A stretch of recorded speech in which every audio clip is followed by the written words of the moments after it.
Bonjour à tous, bienvenue à cette capsule 7.1.1 où là, on a parlé de l'évaluation du processus et évidemment, pour quelqu'un qui veut évaluer le processus, vient la question de la rétroaction, qui est évidemment, la rétroaction étant la manière dont les actions clés du processus vont aider l'étudiant à évoluer. On peut évidemment se demander comment faire pour donner une rétroaction lorsqu'on a autant de petites tâches. Donc, je vais vous donner quelques pistes. Je l'ai déjà dit, je crois, sinon je le fais. Les portfolios, ce n'est pas toutes les personnes enseignantes qui sont capables concrètement de donner de la rétroaction sur une session à leurs étudiants. Il y a plein de critères qui interviennent, notamment, le nombre d'étudiants que la personne enseignante a. Il peut y avoir la question de comment elle corrige également. La rétroaction dans un processus, elle est vraiment, et la correction également, elle est vraiment très holistique, très globale. On va pas aller dans le détail. On va aussi, à certains moments, on n'a pas le choix de donner une rétroaction qui est beaucoup plus générale. Donc, les personnes enseignantes qui ont besoin d'être très détaillées dans leur correction, qui veulent absolument donner une rétroaction personnalisée systématiquement, s'ils ont beaucoup d'étudiants, si en plus, par exemple, ils sont dans un nouveau cours où ils ont de la planification à faire en même temps, c'est plus difficile. C'est certain qu'une personne enseignante qui a plus beaucoup de planification à faire parce que son cours est monté, qu'en gros, toutes ces choses sont déjà placées, qui a du temps dans la semaine pour donner des rétroactions. Peut-être une personne aussi qui a vraiment déjà même créé ses grilles de correction pour chacune de ses actions clés. Une personne enseignante aussi qui est capable de donner une rétroaction très, très globale et efficace. Donc, j'ai vu des enseignants capables de faire des portfolios de 20 actions clés avec une tâche temps plein. Et j'en ai vu qui, avec moins d'étudiants que ça, n'étaient pas capables. Donc, chacun doit vraiment se respecter là-dedans. Je vous dirais que vous êtes vraiment mieux de commencer avec un nombre très restreint d'actions clés. Peut-être même tenter la chose uniquement dans un cours. Par exemple, si vous avez un 101 et 2 ou 3 103 par ailleurs, ben vous pouvez peut-être dans le 101 expérimenter la chose parce que ça vous permet de ne le faire qu'avec un groupe. Donc, et c'est vraiment un processus où plus vous allez avoir de matériel, plus vous allez avoir d'expérience, là, ça va devenir de plus en plus possible de faire de la rétroaction avec le processus, mais respectez-vous là-dedans. Pour certaines personnes, c'est trop exigeant. Donc, le but de la rétroaction dans le processus, c'est un peu bizarre à dire, mais il y a aussi un but de plaisir, un but qui est d'être dans une sorte d'interaction avec les élèves, au lieu d'être juste dans une posture d'évaluation. Si vous n'arrivez pas à avoir ce plaisir-là d'interaction dans vos rétroactions du processus, à tout le moins durant certains moments de la session, ben peut-être que c'est pas pour vous. Donc, il faut vraiment, comme je le dis, se respecter là-dedans. Donc, rappel des critères de qualité, bien évidemment, si ce ne sont pas ceux-là, ça peut être d'autres, mais essayez de déterminer des critères de qualité qui vont être aussi récurrents que possible, autant pour vous, pour que vous n'ayez pas à chaque fois à refaire Parce que quand vous donnez une action clé à faire aux élèves dans un monde idéal, il faut vraiment être quand même clair quant aux attentes qu'on a. Et c'est même pas au niveau de l'évaluation, c'est vraiment pour guider l'étudiant dans la tâche qu'il doit faire. C'est important de dire mes attentes. Les critères de qualité, ce sont des attentes. Donc, mes attentes par rapport à ce que vous allez faire, c'est cela. Donc, si ce ne sont pas ces critères de qualité-là, trouvez-en d'autres en nombre restreint, idéalement qui peuvent être perçus comme transférables. Et une fois que vous les avez trouvés, là, ben, vous allez un peu choisir parmi ces actions clés-là lesquelles vont composer votre processus. On peut avoir, par exemple, c'est un exemple de plan d'évaluation. Là, c'est un exemple assez déjà déterminé. Là. Donc, la personne a déjà décidé combien de commentaires libres, combien de portraits de personnages elle va faire faire. Ça, je vous dirais que ce genre de plan d'évaluation-là, c'est uniquement quand on a déjà enseigné 2-3 fois avec un portfolio qu'on va être capable de faire ça. La plupart du temps, on va se dire, par exemple, qu'on va exploiter, je vous dirais, allez-y avec maximum 3 types d'actions clés dans un portfolio au début. Par exemple, commentaires libres, stratégie de lecture, analytique, puis représentation visuelle. pour un premier portfolio, je commencerai avec 3 types parce que vous allez peut-être être capable de faire des consignes. Vous allez juste avoir comme 3 types de consignes à peu près à faire qui vont revenir d'une action clé similaire à une autre. Donc ça peut être une façon de limiter au tout début votre travail de planification, d'élaboration du matériel pour les étudiants. Vous pouvez aussi, là, vous voyez qu'il y a plusieurs maisons, mettons dans les représentations visuelles, vous avez 3 sortes de représentations visuelles. Là, elles sont déjà déterminées. Vous pourriez tout à fait dire, vous allez avoir 10 actions clés durant la session. Il y aura 5 commentaires libres, 2 représentations visuelles et 3 stratégies de lecture analytique. Je ne vous dis pas encore lesquelles, quelle forme et quand, mais vous allez avoir ça. À la limite, le quand, par contre, ça, si vous êtes capable de le déterminer, ça serait assez aidant pour la planification des étudiants. Donc, vous pouvez aussi demander aux étudiants de réaliser, par exemple, en classe, certaines actions clés une fois de temps en temps pour limiter la charge à l'extérieur de la classe. Et vous donnez du temps durant le moment où eux rédigent pour donner de la rétroaction sur d'autres actions clés. Donc, plein de possibilités. Le mot d'ordre, c'est allez-y graduellement, pensez petit au début et dans une perspective où, à mesure que vous allez prendre de l'expérience, vous allez développer davantage de matériel. La pire chose, c'est de se surcharger lors d'une première expérience. Vous allez sortir de ça fatigué, vous allez sortir de ça découragé parce que ça va avoir été tellement de travail. Vous allez avoir eu une impression durant toute la session d'être comme submergé, là, d'avoir de la misère à respirer et c'est pas agréable dans le vécu professionnel. Les gens qui se surchargent les premières fois, très souvent, vont décider de tout simplement carrément arrêter de faire une pratique, alors que si elles avaient été tout simplement beaucoup plus modestes dans leurs premières expérimentations, elles auraient pu en tirer une expérience agréable, elles auraient tablé là-dessus pour augmenter un petit peu plus. Donc, bref, garde aux élans d'enthousiasme. Donc, le portfolio, je vous donne un exemple numérique de comment ça peut être pratique d'utiliser, par exemple, OneNote. Là, on a une équipe Teams où les étudiants avaient un bloc-notes. Tous les étudiants, on peut avoir accès finalement à leur travail. Donc là, exemple, vous avez élève 2. Bon, vous voyez qu'il y a comme une sorte de sections qui sont journal réflexif. L'avantage, si vous allez avec un portfolio numérique, c'est que vous allez avoir tout d'un coup accès à la possibilité de faire un copier-coller très simple des grilles de correction. Vous allez avoir une possibilité aussi de faire des rétroactions orales, de faire des copier-coller de rétroactions préformatées que vous pourriez rédiger. Donc, il y a quand même un bel avantage. L'étudiant ne peut pas perdre ses feuilles. Vous pouvez toujours y revenir. Donc, il y a vraiment quelque chose de très intéressant dans le portfolio numérique. C'est sûr que ça exige d'accompagner l'étudiant pour qu'il comprenne comment ce portfolio numérique-là fonctionne au début de la session. Mais une fois acquis, moi, j'aime beaucoup plus ça qu'un portfolio papier, même si, évidemment, le papier a ses avantages. Alors, donc, je voulais juste vous donner un aperçu de qu'est-ce que ça pouvait avoir l'air, un portfolio numérique, par exemple, sur OneNote. On pourrait en faire dans Moodle, on pourrait en faire dans d'autres structures. Mais donc, voilà. Je mentionnais donc l'importance pour la rétroaction, le numérique est vraiment intéressant. Donc, comment est-ce qu'on peut faire de la rétroaction puis de la correction quand on a beaucoup d'étudiants qu'on veut essayer de gagner du temps? Bon, la première possibilité, c'est d'utiliser des grilles En fait, la première possibilité, c'est de prendre chaque action clé et de donner un commentaire, une rétroaction qualitative ou plus précise sur ce que l'étudiant a fait. Je vous dirais que c'est vraiment intéressant quand même de faire ça, surtout au début d'une session. Quand on n'a peut-être pas d'autres corrections, par exemple la correction d'analyse littéraire ou de dissertation parallèlement à faire, si on a quand même bien préparé notre début de session, que notre matériel est déjà fait, nos cours sont déjà planifiés, ça peut être honnêtement très agréable parce que ça permet de donner une rétroaction personnalisée à chaque élève, ça permet vraiment d'établir une relation pédagogique très forte avec eux. Moi, je suis très mauvaise pour retenir les noms des étudiants normalement.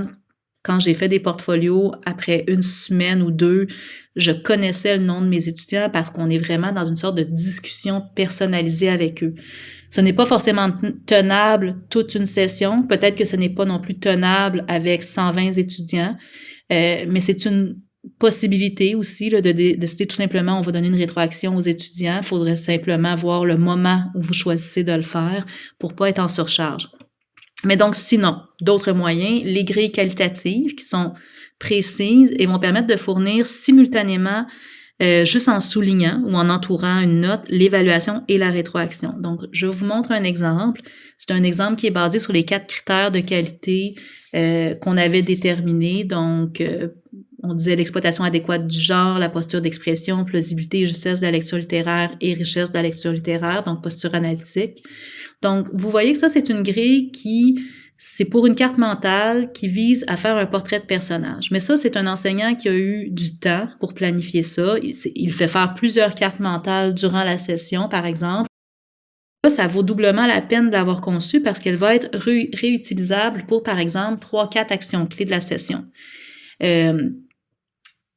Cette grille-là est liée à un cahier de notes de cours que l'enseignant a préparé. Donc, lui, il avait en tête, quand il avait planifié son cours, qu'il allait faire des cartes mentales. Donc, il a fait à la page 31 de son cahier de cours un exemple de carte mentale et a décliné dans celle-ci les normes du genre. Par ailleurs, par exemple, il a donné à la page 22 de son cahier de notes de cours la définition de la pensée complexe, qu'il a lié dans la même page à des exemples de dimensions qui peuvent être analysées chez les personnages. Un exemple une liste d'exemples une liste de dimensions assez longue. Donc, et ainsi de suite. Donc, tout ça, et là, vous voyez, on peut même référer le D, là, l'interprétation du personnage montre une grande richesse. C'est dans le petit point qui suit, pour aide, utiliser la notation active combinée à un questionnement analytique et réviser les notes du cours du 10 février. Donc ça serait par exemple une date où l'enseignant a fait une modélisation d'une annotation active avec un questionnement analytique. Donc là, l'avantage, c'est que le prof, il voit la copie. En fait, son seul jugement, c'est que, bon, pas fait, c'est pas compliqué. Insuffisant, suffisant, très bien. Et là, si c'est très bien, ben finalement, on entoure bien, on entoure bravo. Donc, l'élève a 3, tâche très bien faite, et l'étudiant a déjà sa rétroaction associée en dessous, tâche très bien faite, respectant toutes les attentes et montrant une posture analytique de qualité.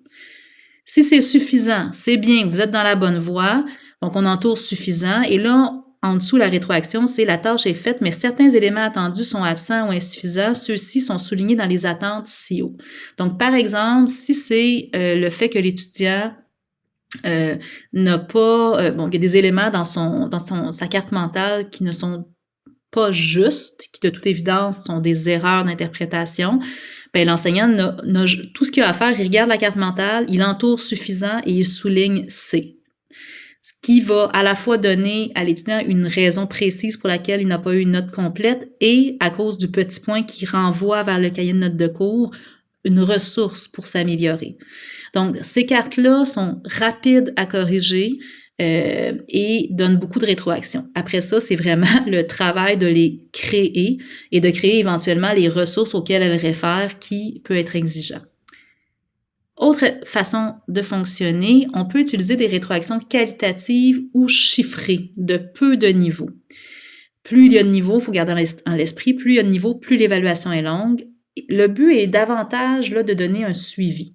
C'est une rétroaction, la note, c'est une rétroaction qui est parfois, je vous dirais, incomplète, mais entre aucune rétroaction ou un chiffre, le chiffre amène quand même au moins une petite appréciation à l'étudiant quant à est-ce que ça va ou est-ce que ça va pas. Donc, on peut, si on veut pas y aller avec des chiffres, là, par exemple, j'ai des enseignants qui me disaient j'aime pas ça mettre des chiffres, ben ils mettaient des plus, des moins, plus ou moins. Donc, on avait un peu 3 niveaux encore là, bon, et on a nos 4 critères pour la carte mentale, la même chose. Donc là, c'est beaucoup plus général. L'enseignant, il faisait un copier-coller de ce petit tableau-là dans le OneNote des étudiants à côté de leur carte mentale. Donc, l'étudiant disait, OK, ça a été super bien pour le respect des normes, la plausibilité, justesse aussi. Ma pensée complexe puis ma richesse, je vois qu'il y a un petit problème. Les deux sont peut-être un peu liés, donc je vais pouvoir travailler là-dessus à améliorer ça pour la prochaine carte mentale, par exemple, ou pour la prochaine situation où je vais devoir déployer une pensée complexe ou montrer la richesse de ma lecture. Donc, c'est l'aspect de la transférabilité. Ce n'est pas qu'avec les cartes mentales que c'est pertinent. La pensée complexe et la richesse de la lecture, ce sont des critères qui reviennent à d'autres moments pour d'autres actions clés. Ben là, on voit que, OK, ça, c'est un élément qu'il faudrait travailler.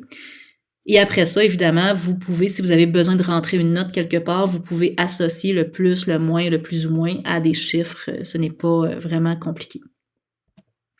Alors, quand je dis que plus il y a de niveaux, plus ça devient long à corriger, ben, donc ça dépend vraiment de vous. Il y a des enseignants qui vont se dire, ben là, je peux pas donner le même chiffre à un étudiant que son travail vaut 40% et à un autre que son travail vaut 20%. C'est quand même pas le même degré de qualité.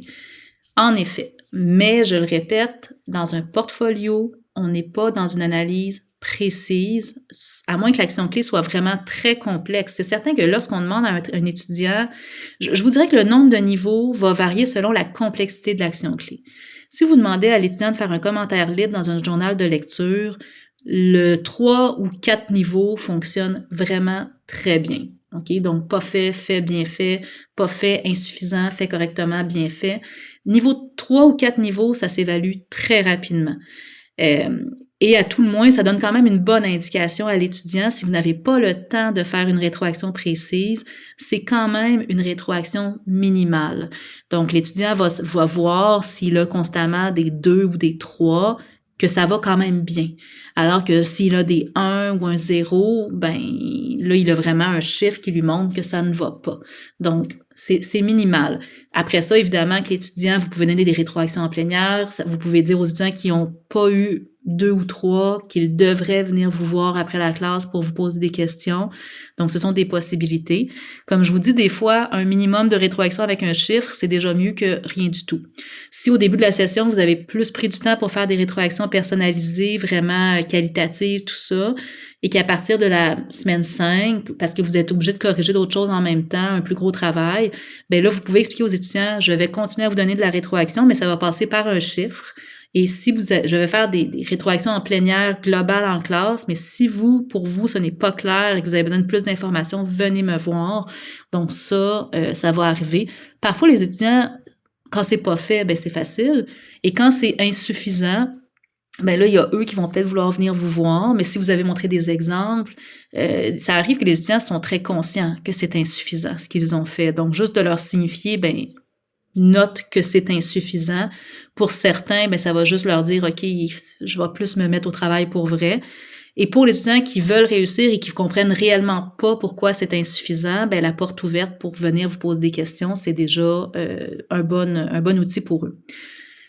Niveau 5 et 6, là, on va parler d'un travail un petit peu plus, une action clé plus complexe, OK, qui a demandé quand même pas 15 minutes de travail, là, quelque chose d'un peu plus important, où là, on va devoir quand même se demander, poser un jugement de où est-ce qu'on est dans l'appréciation. C'est certain que tout ça se transpose pas parfaitement en pourcentage. Et c'est un peu l'intérêt d'ailleurs d'une grille de correction globale. Si vous dites que 80% des évaluations, des actions clés ont été bien faites ou très bien faites, et que quand c'est le cas, l'étudiant automatiquement se retrouve dans la strate excellent où il y a par exemple 19 ou 20 sur 20%, ça va bien. Il faut faire attention avec ces chiffres-là si on veut les compter sommativement automatiquement, parce qu'il faut être conscient que par exemple, en termes de pourcentage, si votre note elle est sur 2, OK, et que vous essayez de transférer ça en pourcentage dans l'EA, par exemple, ben l'étudiant qui a fait le travail et qui est au niveau 1, mettons, on est dans 3 niveaux, 0, 1, 2, l'étudiant qui a 1, le travail est fait, mais il a 50%. 4 niveaux, ben à ce moment-là, l'étudiant qui a fait correctement le travail, ben il a 66,6%. Alors que concrètement, le 2, peut-être que dans votre tête, ça ne vaut pas vraiment 66,6%, ça serait plus 80%. Les chiffres sont utiles quand on fait, pour donner une indication à l'étudiant d'à quel point les attentes, ce qu'il a fait, c'est proche ou loin de ce que vous attendiez idéalement. Mais je ne le conseille pas pour un transfert direct dans une évaluation en pourcentage parce que justement, ces chiffres-là, quand c'est à 3 ou 4 niveaux, ça ne représente pas la qualité vraiment de la note. Donc, pour vous, si vous voyez plein de 2 et de 3, vous vous dites, oui, il a vraiment fait la job, il a fait ce qui était attendu, je suis très à l'aise de lui donner une note qui va être dans la strate excellent. Alors que si vous faites un pourcentage dans Léa de ça, Léa va dire, OK, 2 sur 3, il a fait correctement toute la session, ce qu'il devait faire, il va avoir 66,6%. Donc, soyez prudent avec ça.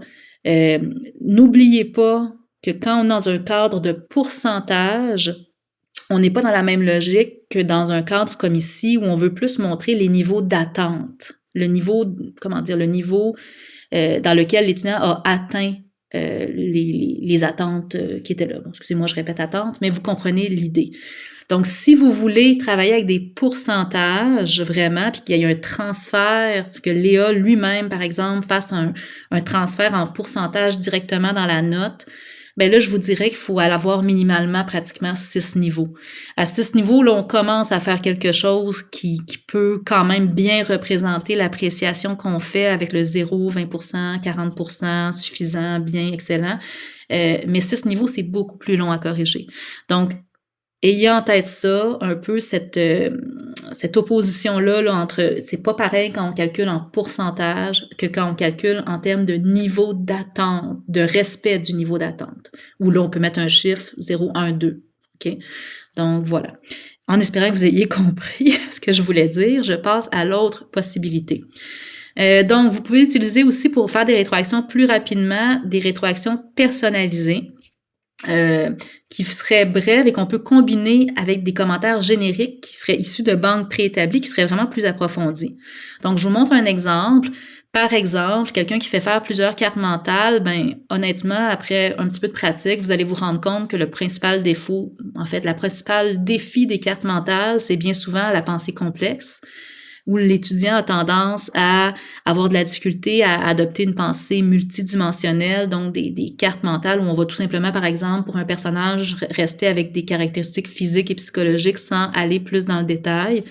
Donc, on pourrait facilement dire, s'attendant à ça, on peut écrire un commentaire générique du type ta carte gagnerait à être enrichie parce qu'on sait que c'est une faiblesse qui va être récurrente chez les élèves. La pensée complexe implique de considérer sous une multitude d'angles. Et là, on donne toute la définition, on peut mettre des ressources, on place toute la patente. Et ce commentaire-là, selon l'étudiant, on fait un copier-coller. Donc, dans du numérique, ça se fait très, très bien, ça va vite. Et évidemment, ça n'empêche pas de mettre une petite phrase au début, bon travail. J'ai trouvé très, très intéressantes les déductions que tu as faites quant aux valeurs des personnages à partir du peu que le texte offre. Ça me semble très plausible. Donc ça, c'est une caractéristique qui était particulière à la carte de l'étudiante. Mais il y a d'autres éléments qui manquent et là, on peut copier-coller le commentaire. Donc, ça c'est ce genre de rétroaction-là, évidemment, est très riche. Encore là, ça demande du travail préalablement. C'est difficile de faire ça tant qu'on n'a pas vécu quelques expériences. Évidemment, à un certain stade, on se rend compte que les étudiants ont un peu toujours les mêmes problèmes qui reviennent globalement. Et c'est là qu'on est capable de faire des banques génériques. Donc, et ce genre de commentaire-là, c'est très, très bien reçu, surtout quand on prend le temps de mettre une petite phrase personnelle, là, même si l'étudiant puis on leur dit aux étudiants là, qu'on va utiliser aussi des commentaires génériques. Puis ils apprécient d'avoir un commentaire générique à défaut de rien du tout, honnêtement.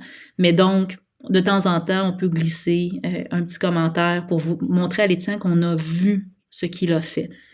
Honnêtement, les étudiants veulent être vus. Je vous dirais que selon mon expérience, le portfolio nous révèle, même les étudiants de sciences nature qui sont si anxieux de leurs notes, ils veulent être vus. Et ils ne sont pas vus ou vus seulement à travers leurs notes, donc ce qui amène un petit peu justement la relation parfois pas très saine qu'on voit. Les rétroactions personnalisées qu'on arrive à en faire, ça a vraiment quelque chose de très précieux pour les étudiants. C'est assez fascinant. Bon, donc je vous conseille, si vous avez l'occasion, d'essayer au moins une fois. En ce qui a trait, finalement, dernier exemple de possibilité, évidemment, utiliser des rétroactions collectives ou aléatoires. Donc, ce qu'on veut dire par aléatoire, c'est que vous n'êtes peut-être pas obligé d'évaluer, de donner une rétroaction sur toutes les actions clés. C'est préférable de le faire, mais vous pourriez dire, bon, ben, dans ces 3 actions clés-là, je n'en évaluerai qu'une, mais je vous dis pas, les étudiants ne savent pas laquelle. On pourrait aussi dire qu'on fait des rétroactions collectives. Donc, on corrige les actions clés. On note sur une feuille à part quelque chose qu'on a vu dans une action clé, une faiblesse. On met un chiffre rapidement, on continue, on corrige tout, puis à mesure qu'on voit les éléments, on note sur la feuille à côté les grandes lignes, ou tout simplement, comme la plupart des enseignants le font, on fait juste corriger l'ensemble des actions clés d'une classe, et après on note rapidement de manière impressionniste quels sont les plus grands défis qu'on a observés, puis on fait une rétroaction en classe. Donc ça peut se faire également.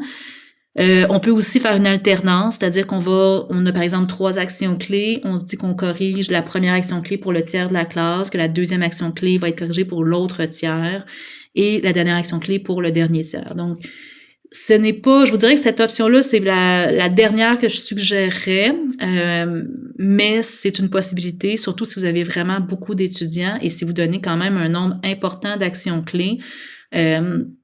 Si vous donnez 10 actions clés, je vous dirais pas d'aller là. Si vous en donnez 25, honnêtement, que les étudiants n'aient pas, à la fin de la session, par exemple, une rétroaction sur chacune des actions clés, c'est quand même un petit peu moins important que si ils ont peu d'actions clés à faire, surtout au début de la session, par exemple, en plus, là, puis qu'ils n'ont pas une rétroaction. Bon. Donc voilà. Ce sont plusieurs possibilités pour essayer d'accélérer les rétroactions, de vous simplifier la vie, de rendre ça gérable. Donc, je précise que justement, les chiffres des rétroactions qualitatives, ça peut être vraiment bon de mettre quelque part, donc que ça soit dans l'EA, dans une ligne qui vaut 0%, là, mais quand même, parce que vous avez le droit dans l'EA de créer une catégorie d'évaluation qui vaut 0% sommativement, donc ça devient formatif, mais de quand même rentrer systématiquement le chiffre qui est lié à la tâche qui a été réalisée. C'est un peu plus de travail parce qu'il faut aller dans l'EA, rentrer les chiffres, mais c'est vraiment aidant pour les étudiants d'avoir un endroit où ils sont capables de voir concrètement comment ça évolue, les actions clés qu'ils font, ça rend ça beaucoup plus concret. Donc, que ce soit sur l'EA ou un autre module, une autre façon pour que les étudiants voient l'ensemble de ce qu'ils sont en train de faire dans leur processus, c'est vraiment important. Donc, voilà. On en a fini avec l'évaluation du processus. Maintenant, on va quand même prendre le temps de regarder comment on peut évaluer le propos sur la lecture littéraire. Donc, on se revoit à la prochaine capsule.